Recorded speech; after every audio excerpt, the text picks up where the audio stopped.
Bonjour à tous, nous nous retrouvons aujourd'hui pour le deuxième cours de SIG de ce semestre. Dans ce cours, nous allons voir différents petits outils qui sont utiles dans les SIG. Tout d'abord, nous allons créer la base de données qui sera utile pour ce TD. Donc on crée un fichier, toujours de la même manière, BD TD2 2023 Jules Bert. Voilà, comme ça on sait qu'on est dans le TD2. La base de données ne sera pas très compliquée puisqu'en fait nous allons récupérer les données du TD1 que nous allons réutiliser aujourd'hui. Donc on récupère le modèle numérique de terrain de 25 mètres. Hop là, on fait un petit CTRL Z là. On le copie, voilà. Donc on maintient la touche CTRL, ce qui permet de faire un double. Pareil pour, bon, ça vous avez évidemment pas ce dossier là. On récupère la BD topo et on récupère le fichier de points dans lequel nous avions. Voilà. Si on l'a encore sous la main, on peut même mettre le fichier de commune. Je dois l'avoir quelque part. Commune, voilà, ici. Donc, hop, j'ajoute le fichier de commune. Ça, c'est les communes de toute la France. Là-dedans, on va entre autres retrouver les communes, mais seulement pour la Marne.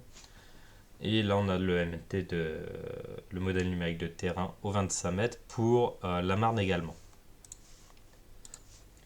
Donc vous avez à la fin du précédent TD envoyé votre base de données via FileSender, qui est le portail de partage de données mis à disposition par l'établissement.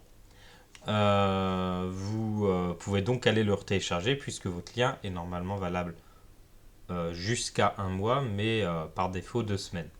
Même si je vous ai bien dit de me le mettre pendant un mois, mais bon, là on a une semaine, normalement, aucun problème pour le récupérer. Donc on va ouvrir le logiciel QGIS. Comme la dernière fois, hop, on supprime tous les marque-pages qui peuvent être mis, comme ça on garde un SIG propre. On va aller chercher dans le disque dur C, en fait on va aller chercher notre fichier tout bêtement. User, hop. Donc ça après, vous ça peut un petit peu varier la localisation, hein, ça je peux pas le trouver pour vous. Hop, le bureau. Et on va chercher, vous voyez ici le bon fichier, ajouter au marque-page. On peut refermer tout ça. Et là, on retrouve bien notre base de données complète. Donc l'objectif de cette journée va être de vous présenter deux choses. Le géoréférencement, mais ça je le ferai juste après. Et les outils de géotraitement. Donc les outils de géotraitement, on va les retrouver. Donc là, vous n'avez peut-être pas cette barre-là qui est apparue. Mais si vous ne l'avez pas, vous avez, imaginons, elle est fermée. Voilà. Vous le recherchez la barre des outils. Vous pouvez aller dans boîte à outils ici, le petit écrou, et vous allez voir apparaître tout un tas d'outils. Évidemment, là, ça va être un peu compliqué parce qu'on va retrouver des tonnes d'outils. On ne sait pas forcément tous les utiliser. Par contre, on a en haut marqué vecteur et raster qui regroupent les outils génériques les plus courants. Donc on va en utiliser quelques-uns ici et sûrement quelques-uns ici. Donc petit exemple, je vous disais la dernière fois qu'on voyait dans une de mes vidéos comment fusionner les rasters. Là on va le faire aujourd'hui. Donc on va récupérer tous nos fichiers de modèles de numérique de terrain de la Marne. Magnifique, tout apparaît. On va faire une petite sélection du premier. Hop, je vais fermer ça pour avoir plus de place. Donc je sélectionne le premier, je vais jusqu'en bas. Je maintiens la touche Maj, je clique sur le dernier. Clic droit, grouper les sélections. Et on renomme cette sélection MNT 25 mètres. Voilà. Vous voyez, de cette façon, on a un groupe dans lequel on va retrouver tous les MNT. On referme ça. On va aller chercher dans la BD topo le fichier de forme de la Marne, donc le contour du département. Vous voyez, on va aller dans administratif. On va aller récupérer département. Hop, vous voyez, là j'ai mis département dans mon MNT 25 mètres et je ne le vois pas. Si je veux le voir, il faut le passer par-dessus. Ah, oui, je suis un peu bête. Je vous l'ai dit dans le TD précédent, il faut bien évidemment toujours modifier le système de coordonnées pour 2154 puisque par défaut, la plupart des données que vous allez retrouver vont se retrouver dans le système de coordonnées. Là, de cette manière, il apparaît bien. Voilà, autant pour moi. Évidemment, là on se rend compte qu'on a plus que ce qu'on a besoin. Si on double-clique sur le fichier et qu'on va changer la symbologie pour Outline Blue, eh bien on se rend compte que nos images font plus que la zone de la Marne et qu'on a aussi tout autour l'Aube, les Ardennes, etc. On ne veut récupérer que la forme qui représente la Marne. Pour ça, on va réutiliser quelque chose qu'on a vu la semaine dernière, c'est l'outil de sélection. On est passé très rapidement dessus. Vous voyez, je sélectionne. Et là, on a une ligne qui s'est sélectionnée, qui est en réalité tout le contour du département, sauf que les lignes sont superposées les unes sur les autres. Et du coup, on n'arrive pas à observer. Vous voyez, si je prends celui qui est à l'extérieur, là on voit tout le tour, sauf qu'il passe par-dessus la Marne. Celui qui est ici, il prend presque tout le tour, mais celui-là est au-dessus, celui-là est derrière. De la même manière, celui-là est au-dessus de celui-là. Celui-là passe devant tout le monde. Celui-là, eh bien, il est à l'arrière de celui-là. Celui-là, il passe derrière tout le monde. Et celui-là, il passe seulement devant cette forme-là. Ok ?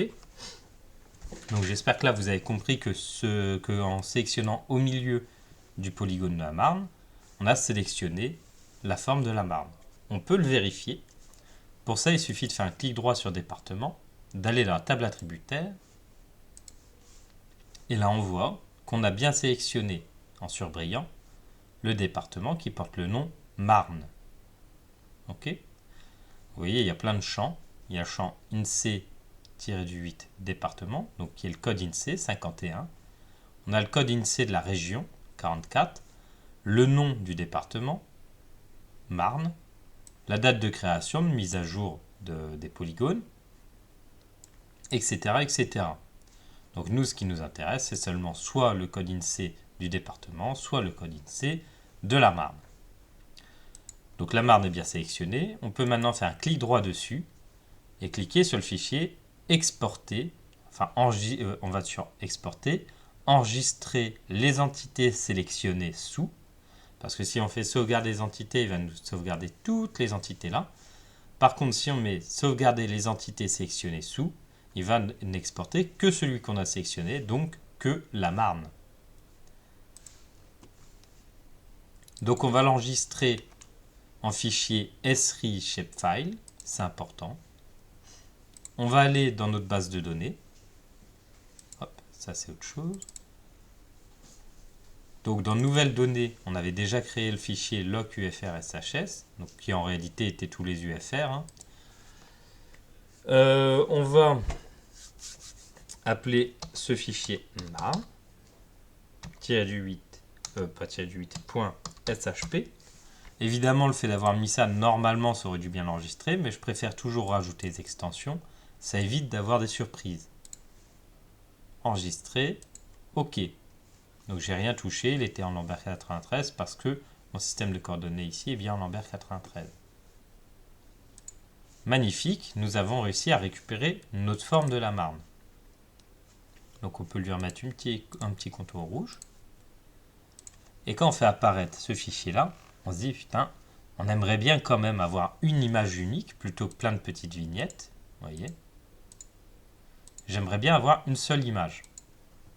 Et j'aimerais bien qu'en plus, elle fasse juste la forme de mon polygone. Donc j'ai plusieurs solutions. Je peux soit découper chacune des petites vignettes avec mon polygone rouge, soit assembler toutes mes vignettes et ensuite le couper avec mon polygone rouge. Évidemment, c'est cette deuxième solution qu'on va choisir, puisque c'est un petit peu plus simple. Même si en réalité, dans l'autre sens, ça irait très bien. mais j'ai aussi envie d'avoir une homogénéité dans l'image, parce que je vous réexplique, parce que c'est important à comprendre, mais cette image, qui est ce qu'on appelle un modèle numérique de terrain, en réalité, c'est des nuances de gris qui présentent des altitudes. C'est-à-dire que pour la première image que je décoche là, vous voyez cette image-là, on a des altitudes qui varient entre 214 mètres et 62 mètres. Ok. En blanc, les altitudes les plus hautes, vers 214 mètres. Et en noir, les altitudes les plus basses au niveau de la Marne, aux alentours de 62 mètres. Le truc, c'est que du coup... Oh, très bien. Enfin bref, cette symbologie-là, elle est propre à cette vignette-là. C'est-à-dire que le noir très très foncé ici représente 65 mètres. Mais si on va sur une autre vignette, comme celle-ci, donc on va dézoomer. Et il y en a ici, donc on est beaucoup plus à l'aval. Du coup là on est à l'aval de la Marne. On décoche. Le noir foncé, cette fois-ci, représente une altitude. Ah, autant pour moi, on va décocher la Marne. Voilà. Le noir foncé représente ici une altitude de 111 mètres. Parce que pour chacune des vignettes, on a une symbologie qui lui est propre. Ce qui veut dire que si on veut avoir une image homogène, on a deux solutions. Soit on assemble tout et on crée une symbologie, donc une représentation, un étalement de la couleur qui va des mêmes valeurs et qui varie de la même manière, et de cette façon, on a quelque chose qui sera homogène dans tout l'espace. Mais ça, c'est compliqué parce que ça nécessite d'aller dans chacune des images, d'aller modifier, par exemple, de mettre entre 100 et 200. Hop, j'ai fait 100 et 200 pour le premier. On va aller entre 100 et 200 pour le deuxième. Vous voyez, de cette manière, on n'a plus de limite entre les deux, puisqu'on est sur la même symbologie. On a la même étendue pour les mêmes couleurs. Vous voyez, on voit un fort contraste avec le troisième. Et si de la même manière, pour le troisième, on est entre 100 et 200 mètres, donc c'est dire qu'on étale notre gamme de gris du noir au blanc entre 100 mètres et 200 mètres. Ah, encore une fois, on supprime la limite entre les deux et on est tout à fait lisse. Mais vous comprenez bien que faire une itération de ça sur l'ensemble des dalles, c'est quand même plutôt long. Et ensuite, on va devoir couper une par une, même si on peut le faire tout d'un coup, mais entre guillemets, on va quand même devoir couper chacune de ces dalles et refaire cette symbologie. On peut, entre guillemets, automatiser tout ça, mais dans le cadre où on a une étendue spatiale qui est quand même, c'est le département de la Marne. C'est pas énorme. Eh bien, on va quand même préférer assembler toutes ces images, donc les fusionner, pour ensuite n'avoir qu'une image et traiter cette image unique. Ça permettra par la suite d'autres traitements. Donc, c'est vraiment ce que je vous recommande quand vous travaillez sur des espaces qui ne sont pas trop grands ou pas trop forte résolution. Parce que bon, la Marne, avec des pixels de 25 mètres, c'est plutôt léger. On l'a vu au début, dans la précédente séance, ça fait à peu près 150 MO en termes de poids pour le fichier. Mais évidemment, si vous utilisez un MNT beaucoup plus fin, donc où chaque pixel a une valeur d'altitude, mais ce pixel représente en réalité 1 mètre ou 50 cm. Il faut s'imaginer qu'on va avoir, donc sur un pixel de 25 mètres, on va avoir 25 pixels d'un côté et 25 pixels de l'autre, juste pour avoir une résolution de 1 mètre. Donc ça nous fait beaucoup de pixels. Je vous laisse faire le calcul. Et donc, à ce titre, c'est quand même un petit peu... ça sera beaucoup plus lourd. Pour vous donner un exemple, mon secteur d'étude à moi, il fait cette taille-là. Donc vous voyez, c'est un tout petit morceau. Eh bien, ça fait 6 Go, le fichier que j'utilise sur ce secteur-là, dans le cadre de mon travail. Donc 6 Go, vous extrapolez, si vous voulez faire toute cette zone-là, eh bien, vous allez retrouver avec une petite centaine de gigas. Afficher une image d'une centaine de gigas, là par contre c'est beaucoup plus compliqué. Là on parle d'une image de 100 MO ou 150 MO, pas de problème. on va faire l'assemblage. Comment est-ce qu'on fait ça? On va aller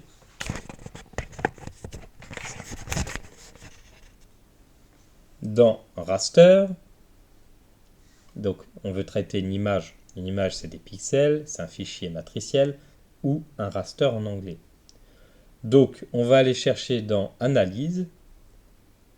Non. Voilà, dans divers, on va utiliser l'outil qui s'appelle fusion. Dans cet outil, on va être capable de fusionner l'ensemble de nos images. Donc on va venir les sélectionner. Je recommence. On va cliquer sur les trois petits points ici. On va sélectionner toutes les images. Donc là, c'est toutes les images de mes couches. Évidemment, les seules images que j'ai, c'est les images qui sont relatives à mon MNT 25 mètres. Si ce n'est pas le cas, eh bien, il faudra aller décocher celles qui ne m'intéressent pas. Ou aller cocher celles qui m'intéressent, si le cas échéant, on a davantage d'images qui ne nous intéressent pas. On clique sur OK. On ne touche à rien. On va aller mettre dans les trois petits points de fusionner, enregistrer vers un fichier. On va sur le bureau, on va chercher notre fichier, nouvelle donnée, et on va l'appeler MNT 25 mètres. .tif. Encore une fois, même si l'extension est déjà marquée, je préfère toujours la rajouter. On évite les problèmes. Enregistrer. Exécuter.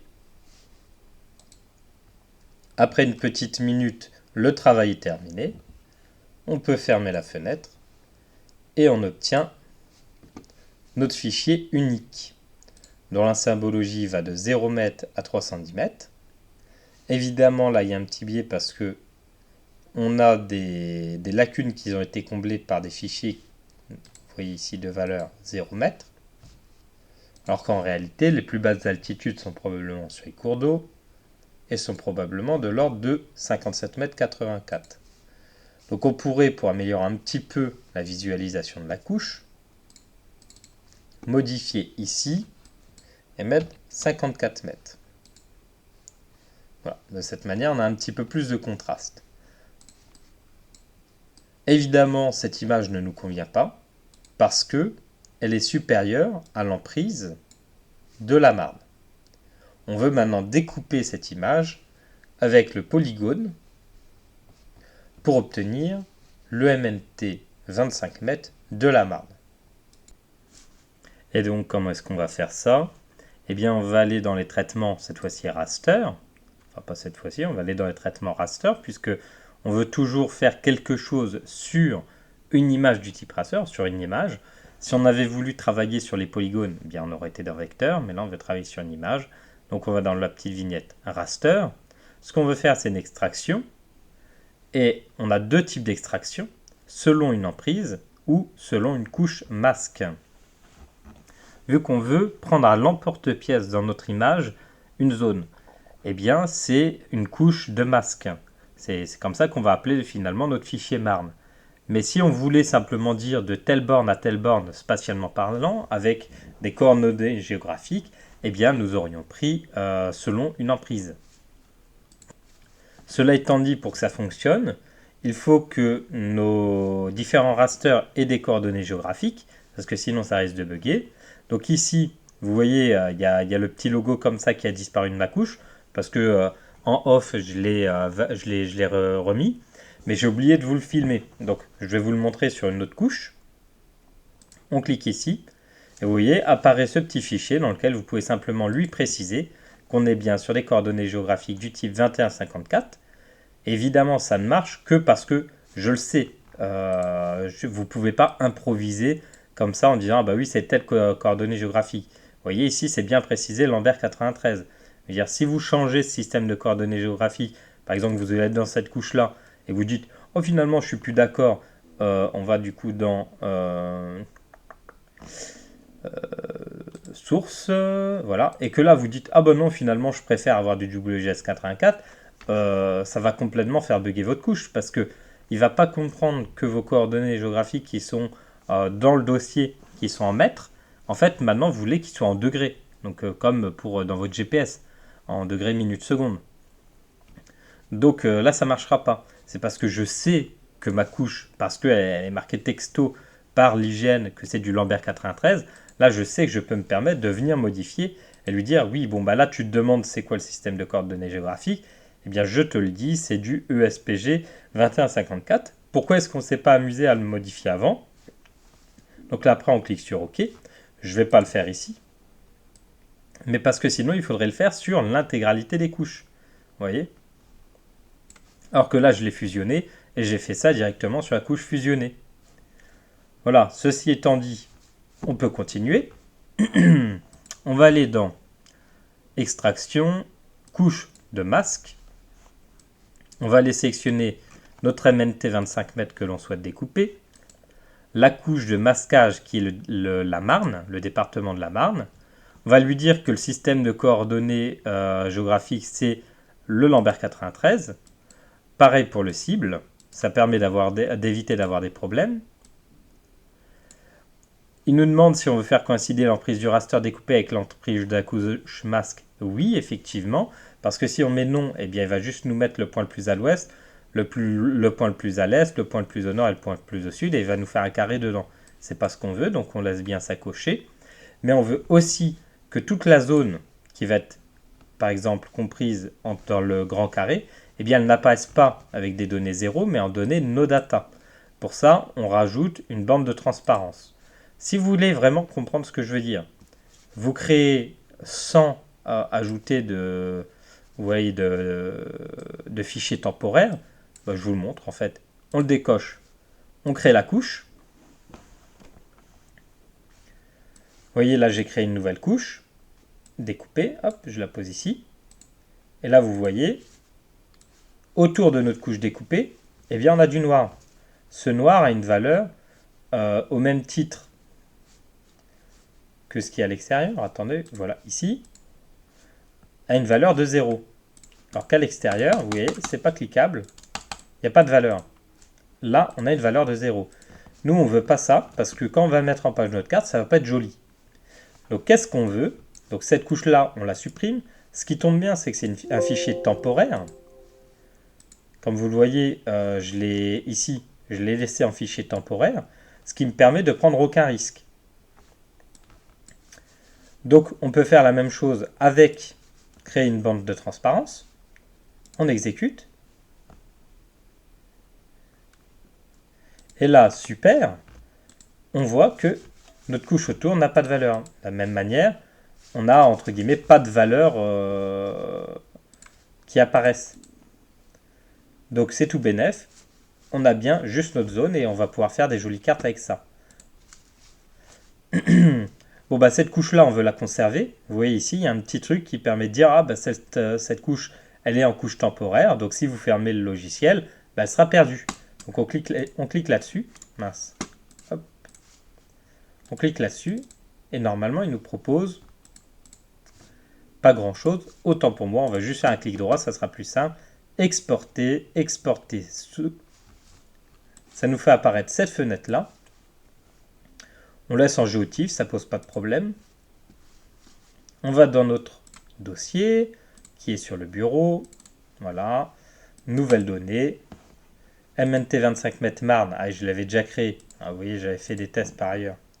On va juste mettre un petit 2, mais vous mettez pas le petit 2, c'est parce que moi je l'ai déjà créé. On laisse tout comme ça. Et on laisse bien 25 mètres ici pour que ce soit la résolution du fichier d'entrée. Si jamais il y a une couche, on perd la transparence, on recommencera en faisant autrement. Hop, on fait OK. Il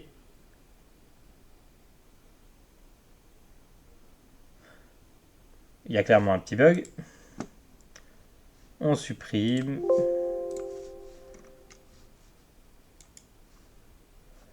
On supprime.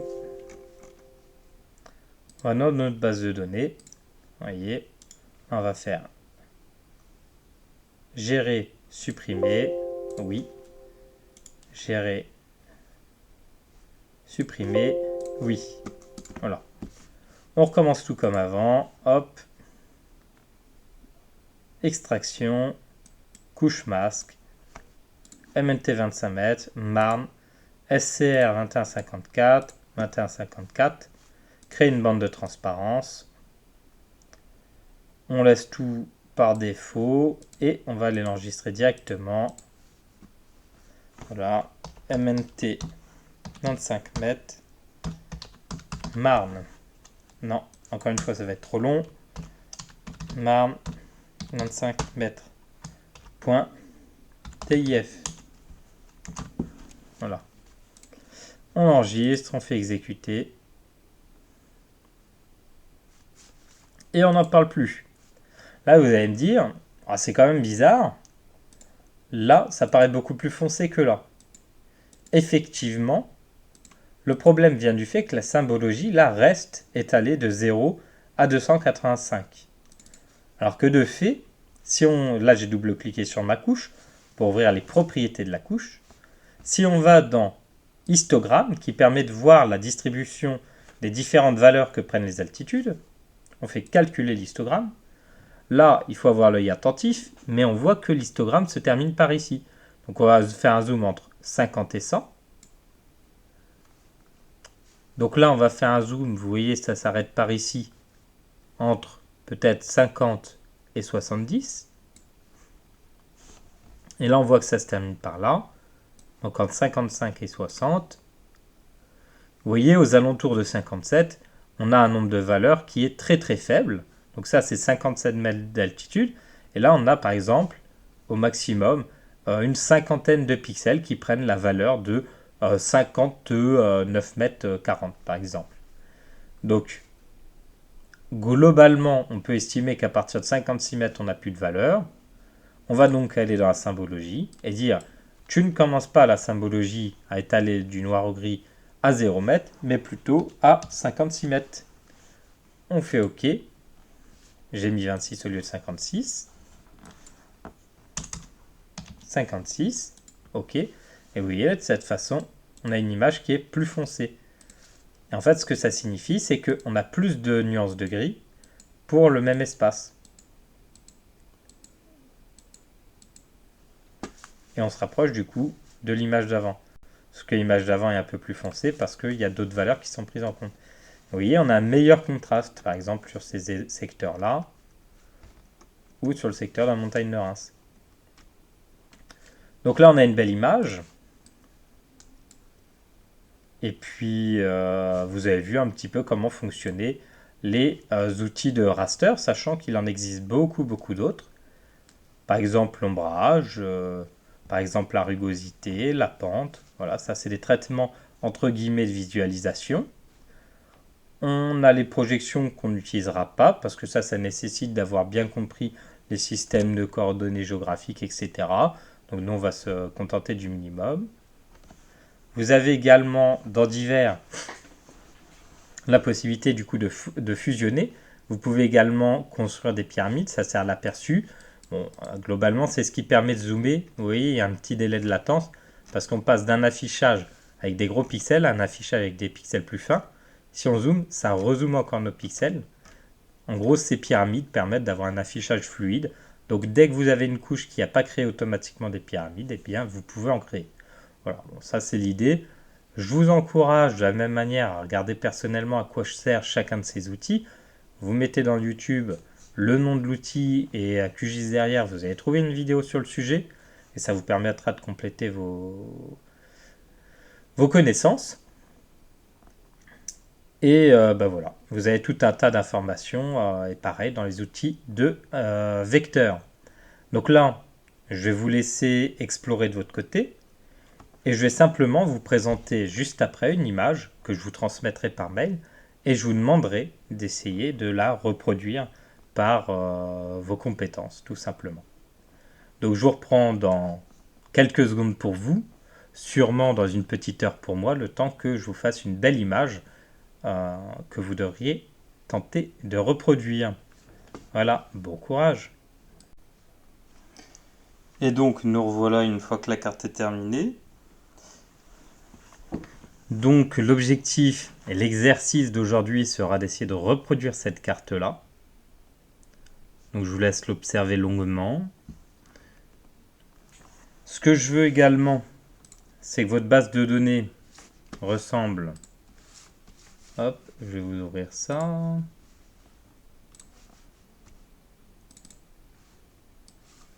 À ça, c'est-à-dire que je vais retrouver les différentes bases de données que vous avez téléchargées précédemment, votre fichier final bien enregistré, donc vous pouvez l'enregistrer tout au long, mais il faudra qu'il soit bien enregistré à la fin, le PNG ou le JPEG, hein, ça peu importe, de cette image, et dans les nouvelles données, eh bien, les différentes données que vous aurez dû créer pour l'occasion. Vous voyez, il y en a un certain nombre.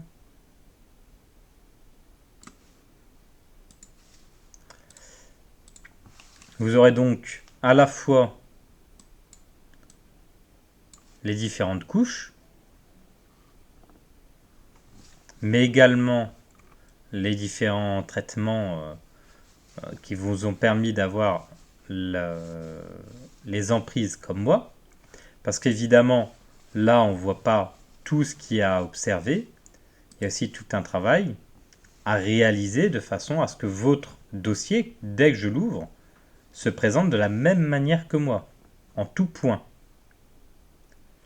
Donc là, je suis en train de vous montrer mon fichier. C'est pas par hasard. Donc, prenez bien le temps de l'observer. De toute façon, vous faites des arrêts sur image. Et donc, l'objectif est d'obtenir cette image que je vous transférerai par mail. Que vous mettrez en page, évidemment, dans le lecteur ici, à partir des différents onglets. Vous voyez, si on décoche, on va pouvoir voir les différents paramètres. Ça, c'est pour la mise en page. De la même manière, pour les échelles, vous allez avoir différents paramètres. Pour les barres d'échelle aussi, donc il y a l'échelle numérique, l'échelle voilà. Vous avez différentes choses à observer.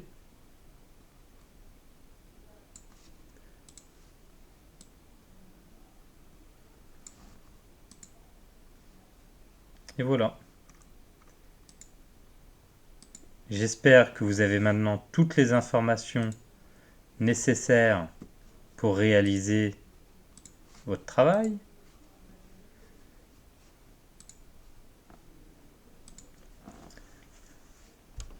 Et je vous souhaite donc bon courage.